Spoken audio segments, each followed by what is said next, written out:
we're going to have this panel now. We're going to talk about things. And Eric started us off this morning with practically the space race. We're going to get there. We got a vision. We've got opportunities. We're going to make it. And now you see where we need to go. And there's so many different disorders where that needs to happen. And we need to do what we can. So what we try to do now is to put together a panel of people that come from diverse backgrounds and who think about these sorts of things maybe individually, from a scientific, from a medical standpoint, from a business standpoint, or a philanthropic standpoint. But now what I want everyone to do is to think about it in cross-feed, to take what they know combined with what other people know. And what I wrote out as a little orientation was, our topic is how to generate funding to study and treat rare, primarily childhood disorders. This group of stakeholders is asked to confront several issues. The advances in DNA sequencing technology will likely identify the cause of most genetic disorders within the next several years. Social networking, awareness, and coordination among families affected by these disorders are all rapidly increasing. No doubt the near future brings great opportunities. The challenges are also great. The frozen budget of the National Institutes of Health, the crisis to reduce government spending, the changing pharmaceutical industry, all of those could delay the realization of these opportunities. And so I've asked the panel to consider several issues, several problems, and I'd like to introduce the panel now. And Dinah Ruch, if you would please come up and grab a seat where Bill, your husband, is supposed to be. Dinah is one of the founders of the Rocket Fund for Glycosylation Disorders. And Hal Landy, who you've heard from before, is from Alexion. And you could see his involvement in the business and in the medicine of getting treatments available to people. Jeffrey Esko, as I know him, my riding buddy. Great team. He's a great bicyclist. He's also a great scientist, and you heard the wonderful talk that he gave. And he comes in with experience in dealing with family groups, of being a brilliant scientist, of having lots of ideas, and a big heart too. And then there's Carolyn Becher, who is the president of the Neuromuscular Disease Foundation, and also happens to be Jennifer's sister. She's an attorney. She's a spokesperson for the group. And now I would like to have them take on a few questions. And here's what the questions are. What role do individual philanthropists have on the problems we talked about? How do we balance fundamental research versus targeted therapeutic opportunities? And how can we enlist and coordinate all the stakeholders to increase these resources? Because ultimately, it's about resources. We can all cooperate, but somewhere in there, we need the resources. So if anybody would like to volunteer to catalyze the reaction, enzymatically, non-enzymatically, however you like, give me a thought. Dinah? I think that, well, you can sit up. I think that if we don't get angry after listening to Jennifer, I don't know what's wrong with us. And I think that that's what we all have to do. I think we have to get emotional. I think we have to get angry. And I think we have to get out there and talk about these things. I think that the problem with orphan diseases is that most of us, until it happens to us, set it aside. We don't really want to deal with it. And I think that we need to change in the global way. You know, our priorities need to be changed in this country. I'm not going to speak about the world, but health and education in the United States, to me, is taking a very low priority. And I think all of us who are affected, first of all, have to talk about changing those priorities. And that has to do with funding on all levels. I do think that in the short term that we have to recognize that there are fewer and fewer people who have more and more money. And those people have really got to take the responsibility of funding all of our research, including orphan diseases, because I think it's really disgusting if we set those aside and don't look at those in the same way that we look at diseases that affect more people. I think that it's clear to us, and it should be communicated to more generally, that research on anything is going to provide benefits to all of us. Maybe not now, maybe not next week, maybe not to our families, but to our community and to the health of our culture.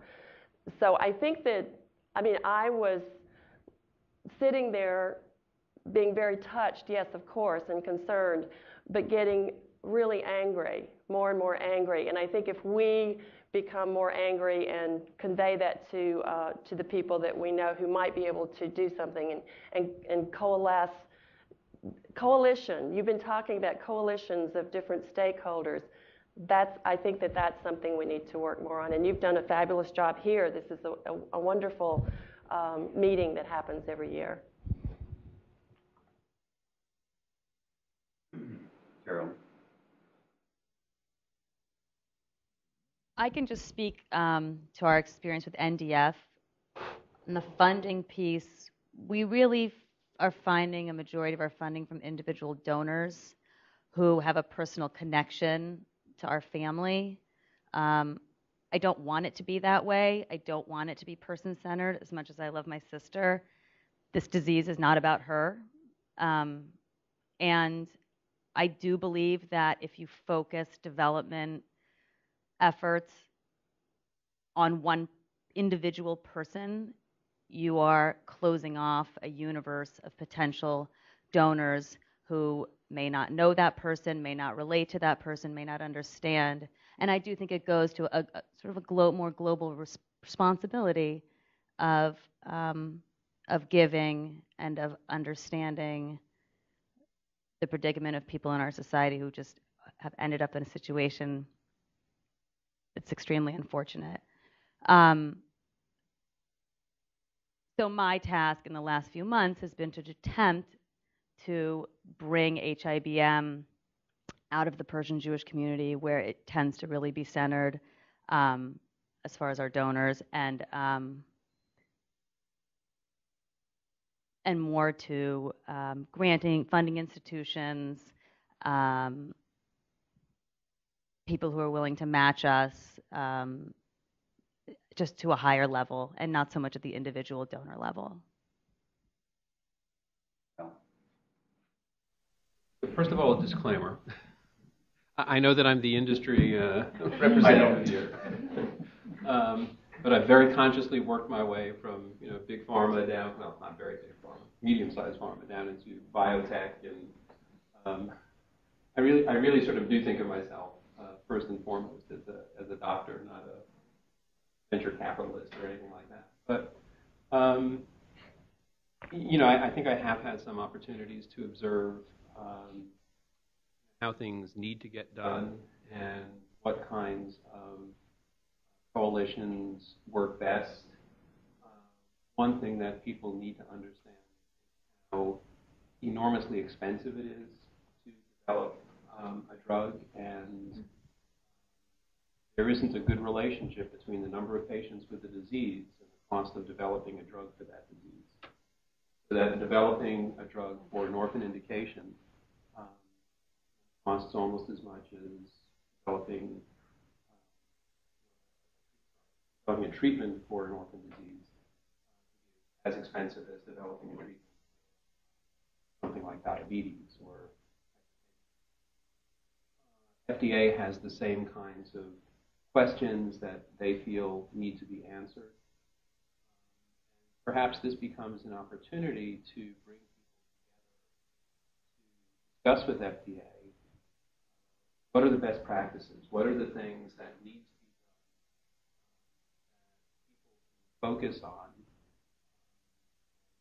raise money to do in parallel with the kind of benchtop research that needs to be done, bedside, therapeutics that need to be done. Maybe some of the funding that fundraising that we need to do focused on some of those kinds of activities.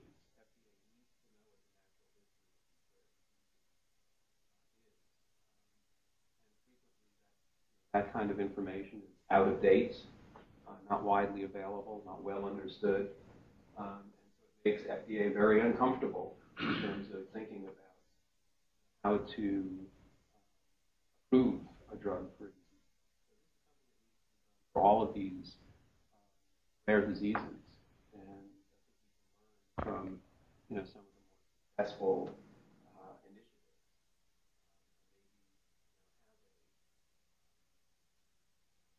a blueprint for how these things should be developed, so that we're not spending money needlessly, disjointed, unfocused kind of way. That could be something I think that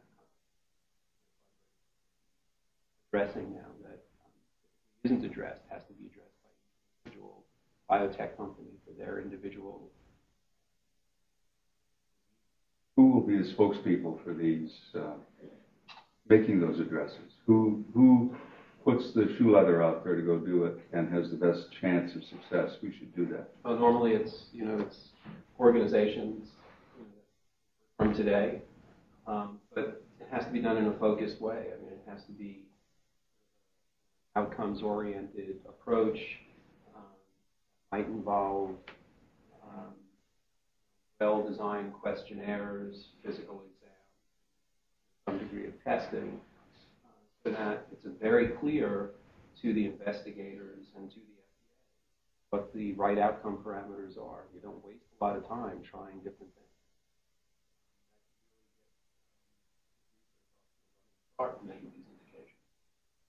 So maybe if you had, as let's say, a company like yours, good example, who's had tremendously good success, in there, if there is funding, perhaps that's coming from other sources, not necessarily from your own investments, but if there's external funding, maybe part of the deal, whether it would be from the NIH or the TREND program or whoever it might be, is that within that you are obliged to keep and update a natural history for a certain amount of time, and there's some funding provided with that, so that even if in the end some of the outcomes are not as good as you'd like to have, it built into that process is something that's going to generate knowledge.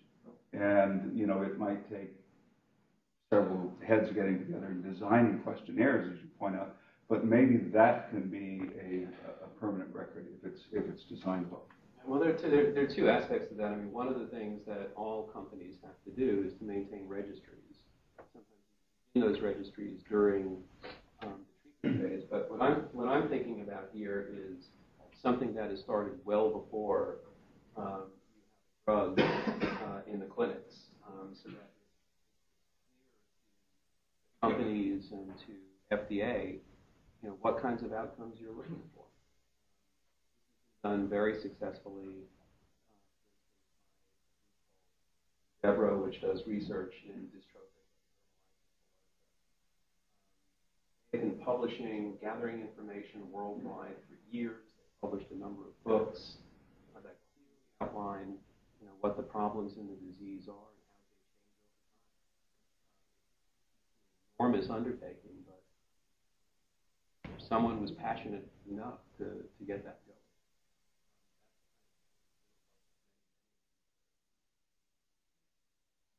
going. Jeffrey? Well, I'd come back to some of these questions. You asked about philanthropy. As an academic, as a researcher, we're always looking for money in order to pursue our studies. And those of us who want to try to do applied research have to look for multiple sources of funding. So in my particular case, I've started small in the sense that we tried to find small amounts of money from donors with a very targeted goal for the research that I thought would be the fastest route to coming up with a compound for treatment. And then use that money not so much to build a laboratory, because the dollar amounts are not sufficient in order to power up a lab to do these things. We're talking about hundreds and hundreds of thousands of dollars. But instead using smaller amounts of money actually as a springboard to get enough preliminary data to write grants to the NIH, which does have a lot of money. That's a slow process, but it works. So we're in the midst of that right now for some studies on MHE, which I didn't talk about today. The other direction in terms of fundraising is to start a company. And many of us in academia can have that opportunity to do that. Certainly, University of California encourages us to do that in several ways. In my case, I was working on a project that was unrelated to the things that we're talking about today, but is actually focused on metastasis, cancer metastasis. And I reached a point in my research where I simply could not write a grant. I couldn't justify writing a grant to the NIH at that time because it was really a development project now. We'd already done the basic groundwork. We had the compounds, et cetera. And so my thought was, well, the only way I can fund this is through small business initiative grants, SBIRs, things like that. In order to do that, you have to start a company. And so a couple of the guys in my lab and myself started a company.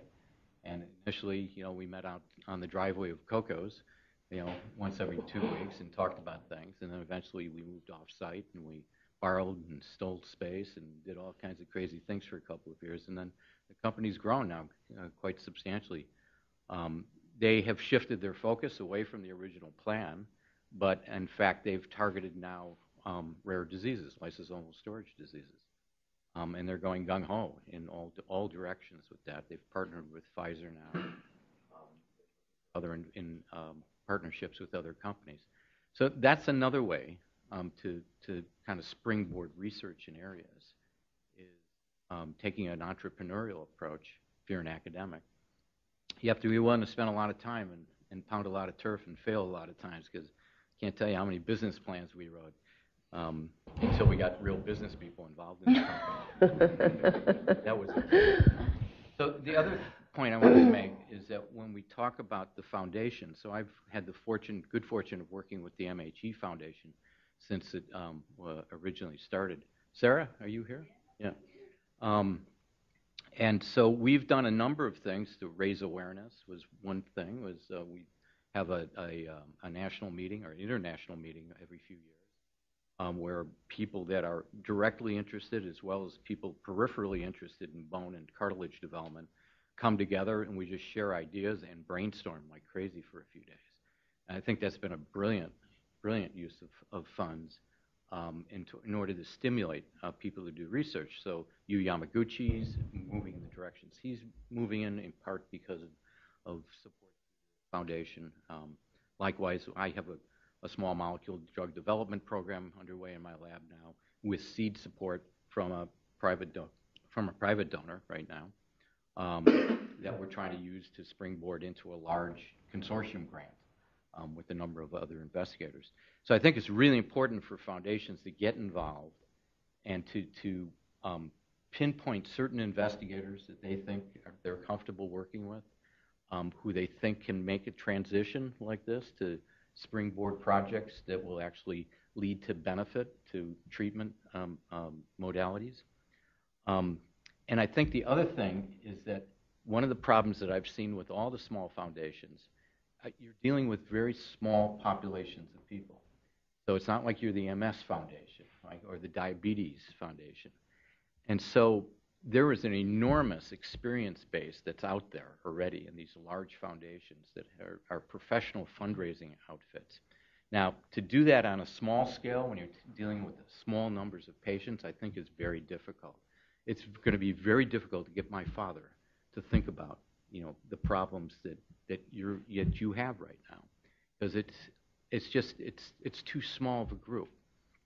But if you band together with other groups, or if you start to think in terms of anything that has to do with neuromuscular type disorders, and you form coalitions with those groups, I think that's how you really build some strength and some forward momentum there. I'd love to see that happen. I know the MHE Foundation has tried to get other small foundations like FOP and et cetera interacting, but I don't know how effective that's been so far. But good. And I think that's a way of raising awareness, but it's also a way of then going to the NIH and saying, look, we have a whole set of disorders that are all related to this organ system or to this state, and then having, people from those organizations going to the NIH and lobbying in order to get a program officer to listen and to say, okay, I think you're right. I think we need to float an RFA out there in order to get applications for people to work in this. I think those things work. You have to work at it to make it work. But I encourage you to work with other groups. Don't try to do this totally on your own. You're going to rediscover the wheel. It's already out there. One of the things that I had been thinking about a bit was that medicine, as you heard all day today, is really changing. I mean, the genome thing is going to make lots of changes. The education of physicians is going to be very different. And scientists come at things from a sort of a basic standpoint, a basic curiosity, and then eventually, if we're fortunate enough, we see the relevance of our work to some disease or a series of diseases or something that moves our heart too. And at that point, we undergo a transition.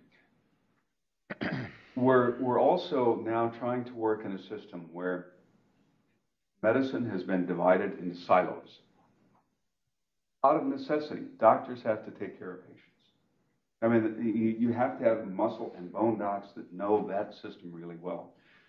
But is a bone physician necessarily going to think about the autistic spectrum disorders, as you heard Yamaguchi talk about? Is someone going to think about the things that we would see as basic scientists? Are the physicians necessarily going to think about that? They've got their hands full.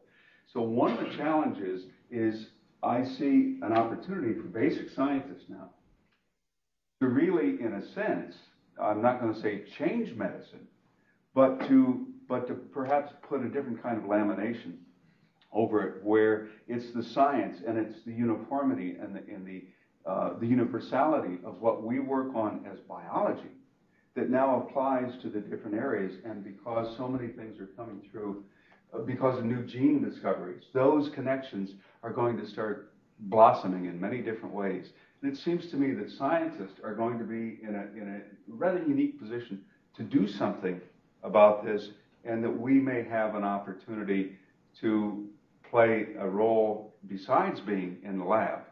And part of the question, I think, as scientists, is how do we take it out there? How do we do something that's grassroots, that will contact different organizations, that will make us a commodity that can be used as an advocacy for good, not just an advocacy for our labs. I mean, we all got the curiosity. All right, that's given. But how is it we're going to do something out there for everybody else? And how do we coordinate that? Because I think we've got opportunities. And Sarah's dying to answer my question. So Sarah, you answer that question. Idea, honestly, that I had like a few years ago to ban all the rare bone disease organizations together, and then go to the major societies that deal with the patients, the doctors that you're talking about.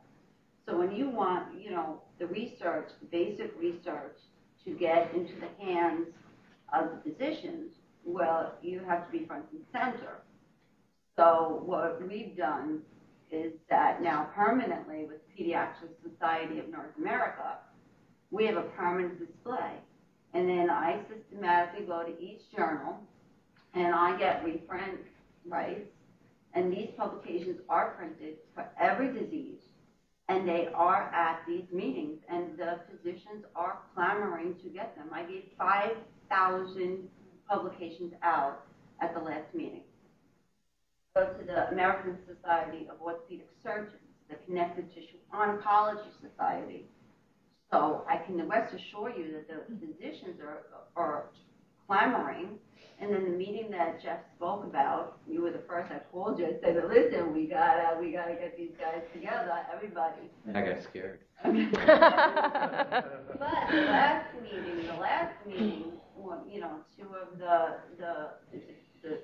scientists and one orthopedist put together an overall review of the meeting, and then had it published in the Pediatrics Journal of Orthopedic Surgery, so that it was brought down a couple of levels, but it was in a way that a basic, orthopedists understand it, and then bring some of the more symptoms like autism to their attention.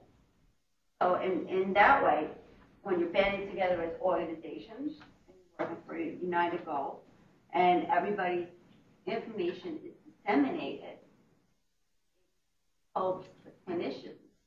And then when we get Jeff and Yamaguchi, to come up with our treatment, all right, then you also have the patient populations that you need for the studies. So we have individual hospitals and physicians that when we get to that point, well then there's the information right there. Everything's always interconnected. I just think that's fabulous. And I just have to tell you our story, because when Rocket was born with CDG, I think, and me and Taylor, their parents, I think we just felt totally alone. First of all, we'd never heard of it. Nobody diagnosed it. We just knew that he was my grandson, knew that he was not thriving and he wasn't doing well. And then fortunately, HUD was nearby and had just, I think I told this story last year, had just been to Children's Hospital in LA and given a training as to how to recognize the symptoms of CDG. So he was diagnosed fairly early, I think about 3-4 months. And then we came down, talked to HUD, and I think what we thought was, okay, we're going to cure this all by ourselves, HUD and us. Because it was him at that point and one other person, right? Maybe 2 other people in the world that were even working on this particular thing. And so, it was just this, we felt really like, okay, let's do it. Well, of course, it didn't work out for us. It didn't work out for Rocket. But I think that what you're talking about is so encouraging, because I'm sure that a lot of other people with these rare childhood diseases feel the same way. Plus the fact that they're just doing all they can do and spending every moment of the day taking care of their child, which is, a huge 24-hour-a-day thing. So I think that's wonderful what you're doing. We banded together with, OI and FLP and, all these organizations. And then we have, systematic meetings so that we exchange our information, and then we can also get the children into the right hospitals, into the right physicians, and give referrals that they need so that they're being taken care of. And there is a person on the other end of the telephone who's been there. And I admire you for your courage to stand up, because I feel the same way. it's one hurdle after another hurdle after another hurdle, and you accept it. I've accepted it. But that doesn't mean that it has to always be that way, that the child that is not born yet, I can't reverse it. But that doesn't mean I can't do anything about it. And that doesn't mean that just because I'm on phone, HUD, where were you in 2009? CGG has to be at our conference. There was information at our conference that could help benefit what you were doing. So I think it's just not reaching out to one separate, because I'm specifically classified as phone. It's just reaching out to other things, every organization that you can, and then that collaboration. And then you're taking it back to, our government, and then saying, congressmen, senators, and caucuses, and, the NIH, and saying, you know what, we all count. We all count. So I think a lot of it's got to do with the real grassroots effort and empowerment of the family organizations, the advocates. I mean, look what, although it was a much larger issue, look what the AIDS community did. And more recently, the autistic spectrum disorders community has done. I mean, the grassroots movements, even when they're small, can make a lot of difference. A lot of it has got to do with the organization and how do we leverage the assets that we have. I mean, one of the examples is the TREND program at NIH, which Marion, you and Ellen have been involved in. Can you make any comments about what that's been like? Maybe someone wants to say more. Well, thank you. I work for a New Zealand-based pharmaceutical API manufacturer. So we don't make drugs themselves. We powders. And we're a manufacturer of Manic and of other applications. And entered through into the TREND program because a long time ago, Marianne or one of her colleagues sought to buy, I think, a few grams from us for our study. And we became quite interested. Gosh, NIH is contacting us.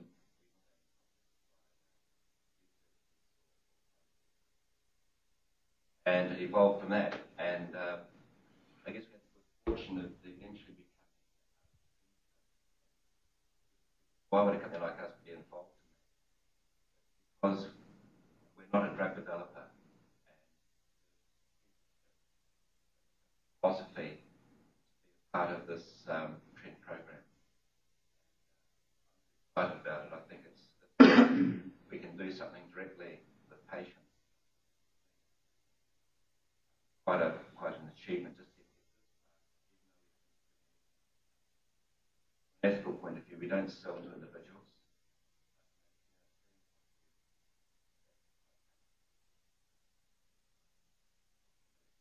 So we're working with the NIH. The TREND program has got money for it. They've actually spent about $2.4 million on the preclinical work.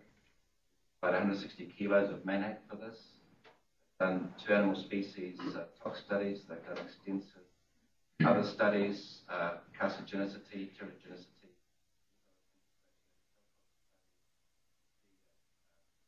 And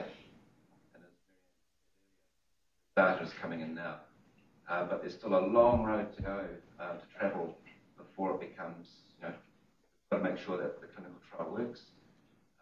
Phase 1, phase 2 combination study that the NIH is doing a natural history for at the moment. But it could still be 2 years before we do the phase 3. After that, we're in the phase 3s, prepared, documented, submitted, then executed, and then write up and then prepare the drug application for FDA to accept.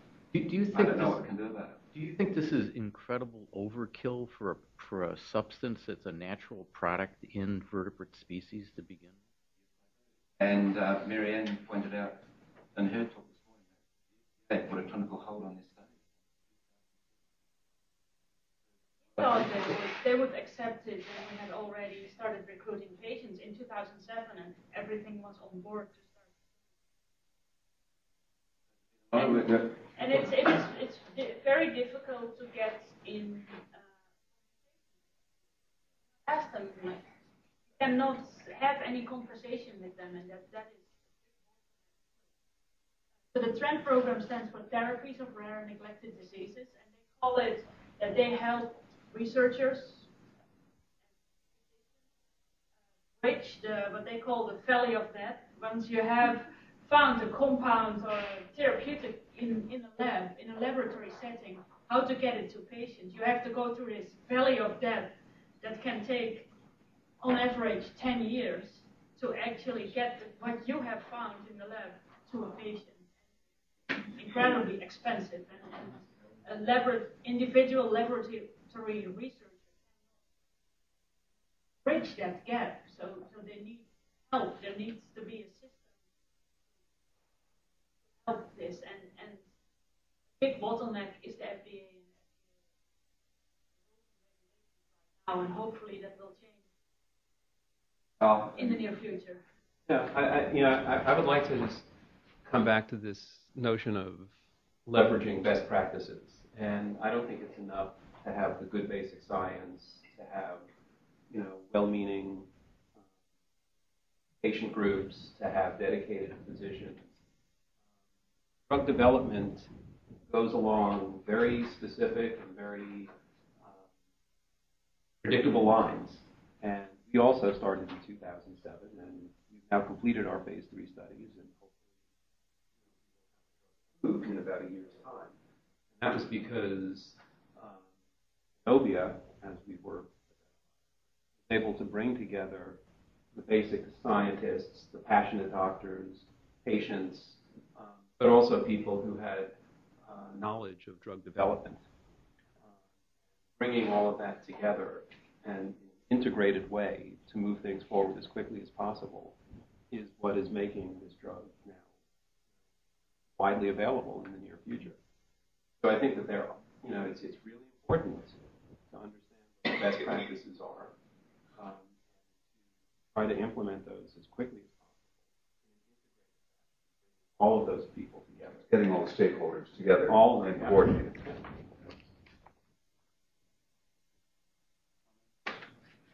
Dinah, we probably ought to wrap up here shortly. Huh? Yeah. I wanted to hear what Carolyn had. Just now. You're on. I actually have a question because, people talk about lobbying Congress, and when you're talking about a very small organization like NDF, which really is comprised of me and a board of directors, I want to understand, like, from the NIH perspective, what can we do? Like, you're saying there's this bottleneck. We're sitting here, we're listening to this. From a practical standpoint, what do we need to do? There's nothing. We just sit around and wait, literally.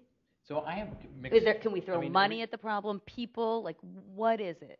There's different perspectives on this. I mean, one approach is to try to go through the NIH, or go behind the NIH through Congress, and try to get a congressman behind you, which can then inform the NIH that this is an area that they would like to see developed, and if you're going to continue to get funding. Even when you're dealing with an orphan disease that affects fewer than 500 people in the country? It's hard unless one of those congressmen has a direct relationship with the disease. I'm serious. No, but for example, that person does. So the other way to do this is to finance researchers in academia to start the process of discovery and analysis, which can then act as the springboard to go after. See, because I know a lot of program officers at NIH, and they know me because of my reputation. So I can go and talk to them and say, I'm interested in this problem, and I know that, here's an organization that's interested in it. And they've provided funds, and I have preliminary data, and I'm going to write a grant application. So they say, fine, good luck, we'll see you around. But then if you get a couple of program officers really interested in this, they see it that it's part of their portfolio, which is good for them in terms of their position at the NIH, then it takes on a life of its own. It's a slow process, though. It doesn't happen instantly. I've never seen anything happen instantly. Try to fund something, and move it very, very quickly. It takes a while. I'm concerned about NIH having much of any role in drug development. I think, in basic science, I think that's critical. Once you've got an idea, I think initiative of our venture capital system is really the thing that brings things forward with the kind of speed that is required. I left academics 16 years ago because of frustration with the time in which it took to get things done. I'm always impressed with how quickly can get done. But to get to that point, my point was not to get the NIH. There's research and there's development. Right. And we were having this discussion earlier today, and I think but once some of that research has been done, and you've got something that seems credible, I think you've got to hand that over to people who have some experience on the development side. But isn't that a problem of, it seems to me that it's almost totally on private funding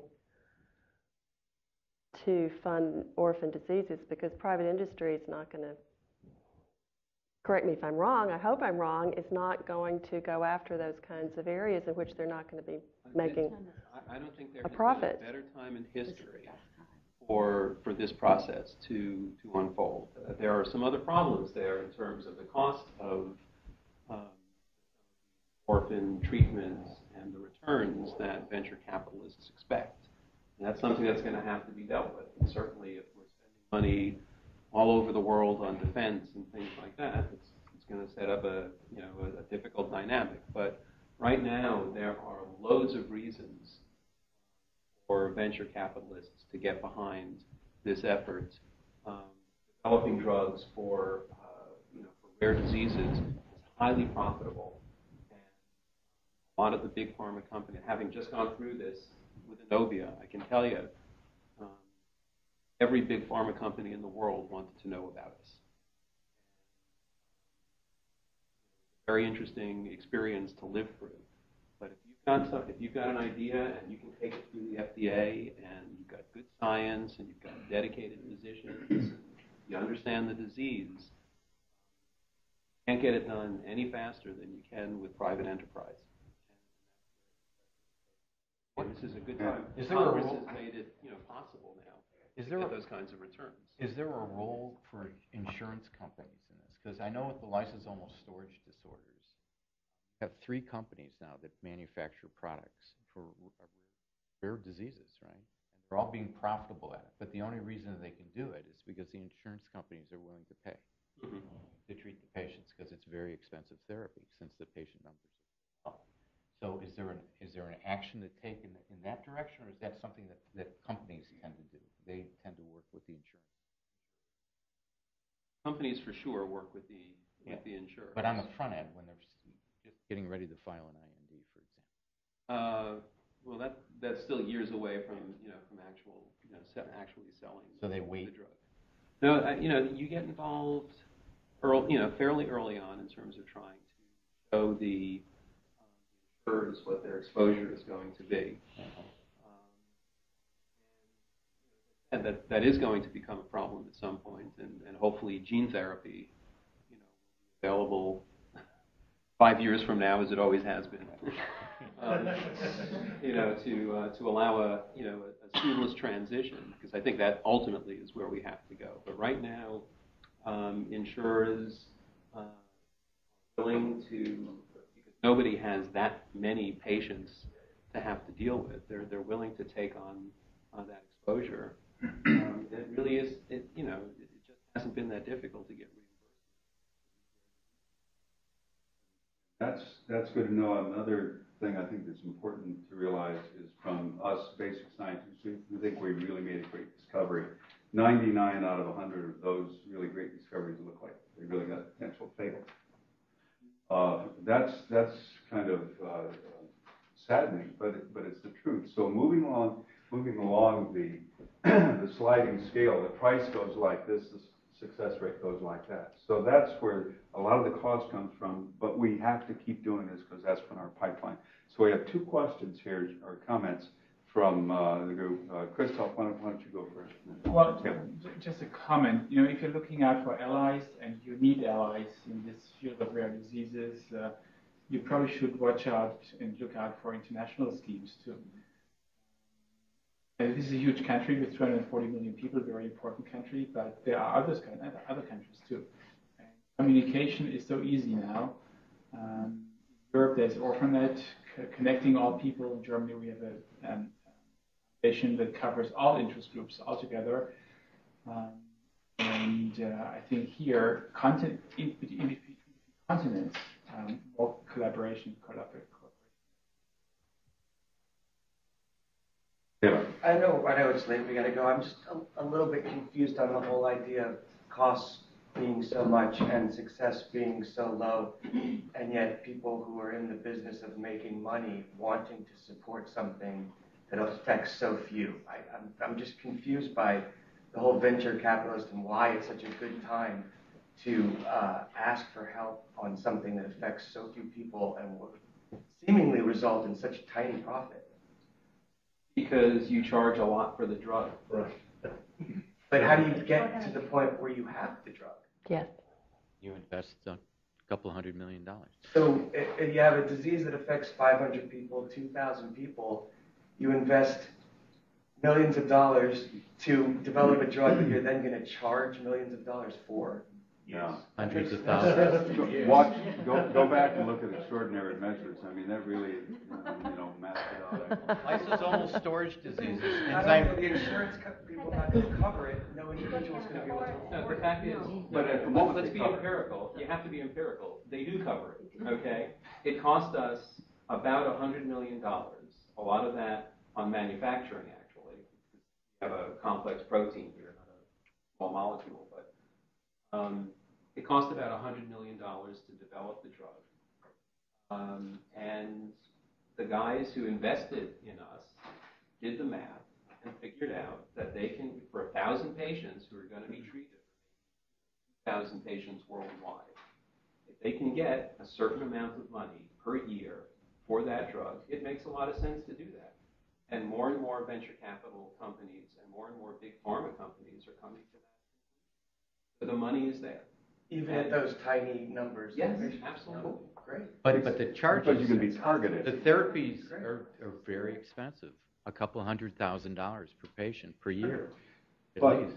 But it's okay because everybody wins in that process. Because insurance is going to pick it up, we say. And Kaiser's going to pay for that? I don't, yeah. Blue Cross Pay for lysosomal storage, they're And that's where certainly this idea that you've heard several times today of Mannac or sialic acid or mannose or galactose, that's where there's some attractiveness to that. It's not, that in its form is not patentable, so nobody's going to make a huge amount of money out of it, but maybe it's something that can work. But that may not be the final solution to any of these. I mean, it may help some patients, but still in the end you're going to need something that's much more robust than that. So it's 6:12, and the stuff is waiting out in the lobby, and you probably can't wait to get to it. Phil, do you want to make one last comment before we go? Well, you should make a last comment that it just seems that orphan disorders are not lifestyle diseases. Obesity, hypertension, alcoholism. I mean, there are some risk factors for these things in people, but on the other hand, so many that having a genetic disease, all of anyone's, it just seems fair and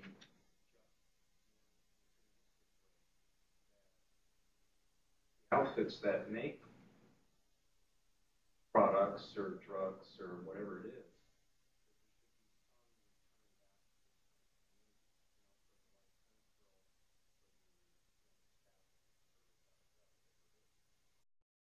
That might be one way to kind of push it. Not advocating like a tax, like a gas tax. But it seems like there should be something like that. That will be a lot for everybody to think about. So come back next year and we'll have the answer.